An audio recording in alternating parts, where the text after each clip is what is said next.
دل سلطنت. یہی بات حضرت محی الدین ابن عربی نے بھی کی اور یہی بات امام غزالی نے بھی کہ یہ سلطنت ہے. اب اس سلطنت پہ کیپٹل پہ حکومت کس کی ہو؟ دو امیدوار ہوتے ہیں، ایک نفس ہے اور ایک روح ہے، اور یہ دونوں آفر کرتے ہیں اعضا کو کہ بھائی ہماری حکومت قائم کرواؤ، کیپٹل ہمیں دے دو. یعنی دل پر اگر نفس کی حکومت ہو گئی تو اعضا پوچھتے ہیں کہ بھائی تمہارا ساتھ دیں تو ہمیں کیا ملے گا؟ نفس کہتا ہے تمہیں آزادی ملے گی، جو دیکھنا ہے دیکھو، جو کھانا ہے کھاؤ، جو کرنا ہے کرو، کوئی روک ٹوک نہیں، آزادی آزادی. تو جب روح کہتی ہے تو وہ روح سے پوچھتے ہیں، تو روح کہتی ہے بھائی لقمہ حلال کھانا ہے وہ بھی بقدر ضرورت، آنکھوں کی حفاظت کرنی ہے، کانوں کی حفاظت کرنی ہے، اپنے اعضاء کی، زبان کی، شرمگاہ کی حفاظت کرنی ہے، لقمہ حلال کھانا ہے.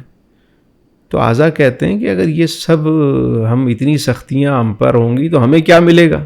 تمہارا ساتھ کیوں دیں؟ بینیفٹ کیا ہے؟ تو گویا روح کہتی ہے کہ میں تمہیں ان مقامات کی سیر کراؤں گی جو تم نے کبھی سوچے نہیں ہوں گے. اچھا.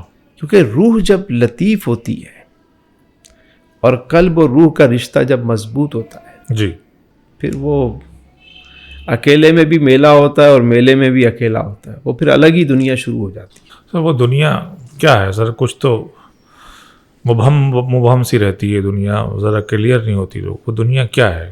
دیکھیں یہ دروازے ہیں بنیادی. جی. میں اگر آسان الفاظ میں آپ کو عرض کروں کہ آپ ماشاءاللہ ابھی عمرے پہ تشریف لے گئے تو ایک حرم ہے. جی. ایک ہے صحن حرم. جی. وہاں پہنچا بندہ تو وہ بھی حرم ہی کہلائے گا. لیکن آپ باب عبدالعزیز سے اندر مسجد میں داخل ہو گئے تو وہ بھی حرم ہے. اس سے آگے آپ مطاف میں پہنچ گئے تو وہ بھی حرم ہے. ایسا ہی. لیکن ایک کعبے کا دروازہ کھلا اور آپ کعبے میں داخل ہو گئے تو اب یہ بھی حرم ہی کہلائے گا. لیکن جو بیٹھ کر وہاں معاملہ تھا وہ یہاں، اور پھر جیسے جیسے آپ آگے بڑھتے گئے معاملات اور آگے بڑھتے چلے گئے. اسی طرح عام انسانوں کو اگر ہم کہیں کہ عام مسلمانوں کی بات کریں تو وہ ایک صدر ہے، نور اسلام ہے، پہلا درجہ ہے. جب آگے بڑھے وہ قلب میں داخل ہوئے، صدر سے قلب کے اندر، تو وہ نور ایمان میں داخل ہو گئے. اور جب قلب سے وہ فؤاد میں داخل ہوتے ہیں اگلے دروازے میں، تو وہ سمجھو کہ نور ایمان سے نور عرفان میں داخل ہو گئے. واہ واہ. اور وہاں سے جب وہ لب میں چوتھے دروازہ کوئی پہنچ جائے تو وہ عرفان سے حقیقت کا سفر اس کا شروع ہو جاتا ہے، معرفت سے حقیقت کا سفر. واہ.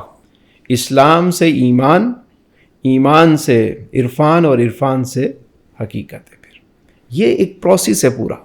جیسے قرآن کریم نے جب خطاب کیا تو یا ایھا الناس کہا، ایک بنی نوع انسان کی بات کی. پھر کہیں فرمایا مسلمانوں سے خطاب ہے، یا ایھا الذین آمنوا، کہیں مومنوں سے خطاب کیا. تو یہ ایک درجہ بندی ہے نا. اسی طرح قلب میں بھی ہر ایک کا قلب یکساں نہیں ہوتا. کوئی قلب مریض ہے، کوئی قلب مطمئنہ ہے، کوئی قلب سلیم ہے، کوئی قلب شہید ہے. تو یہ قلبی واردات، قلبی معاملات ہی تو سب کچھ ہوتے ہیں. آپ کو ایک بات اور عرض کروں. جی سر. یہ بتائیے اس پوری کائنات کو آپ دیکھ سکتے ہیں، کتنے گلیکسی، کتنے سیارگان فلک، کتنی بڑی کائنات. ہم دیکھنا چاہیں ہم کہاں سفر بھی کریں تو کتنا کریں. تو اس پورے سسٹم کو اگر کوئی دیکھنا چاہے تو وہ کون سی آنکھ ہے جس سے وہ دیکھ سکتا ہے؟ ہے کوئی ایسی آنکھ؟ بالکل ہے. وہ جب آپ رات کو سوتے ہیں تو وہ کون سی آنکھ ہے جس سے آپ خواب دیکھ رہے ہوتے ہیں؟ کیوں سورہ اعراف میں فرمایا ان کے دل ہیں یہ دیکھتے نہیں؟ تو دل کا کام دیکھنا ہوتا ہے کیا؟